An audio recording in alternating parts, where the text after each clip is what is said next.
दोस्तों, लॉकडाउन 5.0 1 जून से लागू हो चुका है, लेकिन सरकार ने इस लॉकडाउन में कई बड़े छूट दी है। साथ ही सरकार का कहना है कि लॉकडाउन नहीं, ये अनलॉक का पहला फेज है। इसी के साथ प्रधानमंत्री नरेंद्र मोदी ने देश के लोगों का उत्साह बढ़ाने के लिए मन की बात में देश को संबोधित किया है और हम लोगों से जुड़ी कुछ खास बातें कही है, जिनका हमें जानना बहुत ही जरूरी है। तो चलिए जान लेते हैं प्रधानमंत्री नरेंद्र मोदी ने कई महत्वपूर्ण बातें। जी हाँ, प्रधानमंत्री नरेंद्र मोदी ने मन की बात में कहा कि देशवासियों की सेवा शक्ति और देशभक्ति ही हमारी सबसे बड़ी ताकत है, क्योंकि आज हमें कोरोना से और ज़्यादा सतर्क रहने की ज़रूरत है। प्रधानमंत्री नरेंद्र मोदी ने आज अपने रेडियो कार्यक्रम मन की बात में देश से मुखातिब हुए। कार्यक्रम का यह 65वां संस्करण है। प्रधानमंत्री ने बीते सोमवार को इस कार्यक्रम के लिए जनता से सुझाव भी मांगे थे। पीएम ने लॉकडाउन के दौरान तीसरी बार जनता को इस कार्यक्रम के माध्यम से संबोधित किया है। दरअसल आपको बता दें, प्रधानमंत्री ने कहा कि देश में सबके सामूहिक प्रयासों से कोरोना के खिलाफ लड़ाई बहुत मजबूती से लड़ी जा रही है। जी हाँ, हमारी जनसंख्या ज्यादातर देशों से कई गुना ज्यादा है, फिर भी हमारे देश में कोरोना उतनी तेजी से नहीं फैला जिसका इतना दुनिया के अन्य देशों में फैला है। कोरोना से होने वाली मृत्यु दर भी हमारे देश में काफी कम है। जो नुकसान हुआ है उसका दुख हम सबको है, लेकिन जो कुछ हमने बचाया है वो निश्चित तौर पर देश के सामूहिक संकल्प शक्ति का परिणाम है।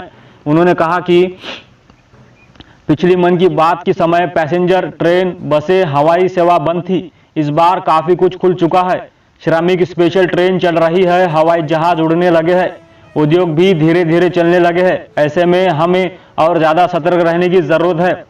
देश के सभी इलाकों से महिला सेल्फ हेल्प ग्रुप के परिश्रम की भी अनगिनत कहानियां इन दिनों हमारे सामने आ रही है। गांवों कस्बों से हमारी बहन बेटियां हर दिन मास्क बना रही है। तमाम सामाजिक संस्थाएं भी इनमें उनका सहयोग कर रही है। आपको बता दें, कई दुकानदारों ने 2 गज की दूरी के लिए दुकानों में बड़े पीपल लाइन लगाए हैं, जिनमें इस एक छोर से ऊपर से सामान डालते हैं और दूसरी छोर से ग्राहक अपना सामान ले लेते हैं।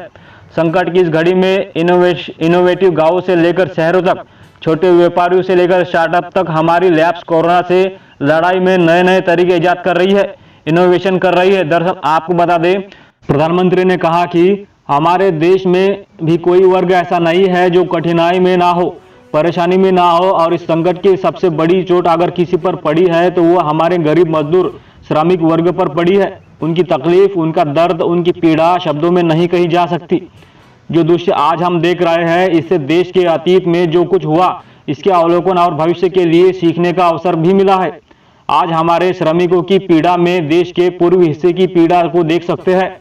उस पूर्वी हिस्से का विकास बहुत आवश्यक है। हमारे रेलवे के कर्मचारी दिन रात लगे हुए हैं। केंद्र हो, राज्य हो, स्थानीय स्वराज्य की संस्थाएं हो, हर कोई दिन रात मेहनत कर रहा है। जिस प्रकार रेलवे के कर्मचारी आज जुटे हुए हैं, वे भी एक प्रकार के अग्रिम पंक्ति में खड़े हैं। कोरोना वायरस की तरह ही है।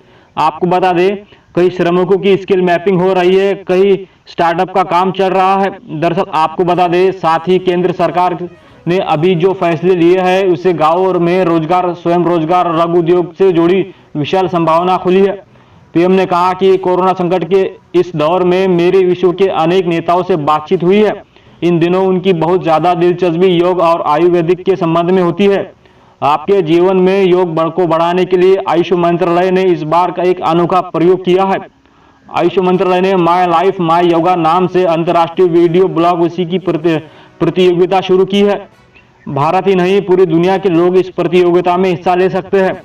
उन्होंने कहा कि कोरोना संकट के इस समय में योग आज इसलिए भी बहुत ज्यादा अहम है क्योंकि ये वायरस हमारे रिस्पिरेशनरी सिस्टम को सबसे अधिक प्रभावित करता है।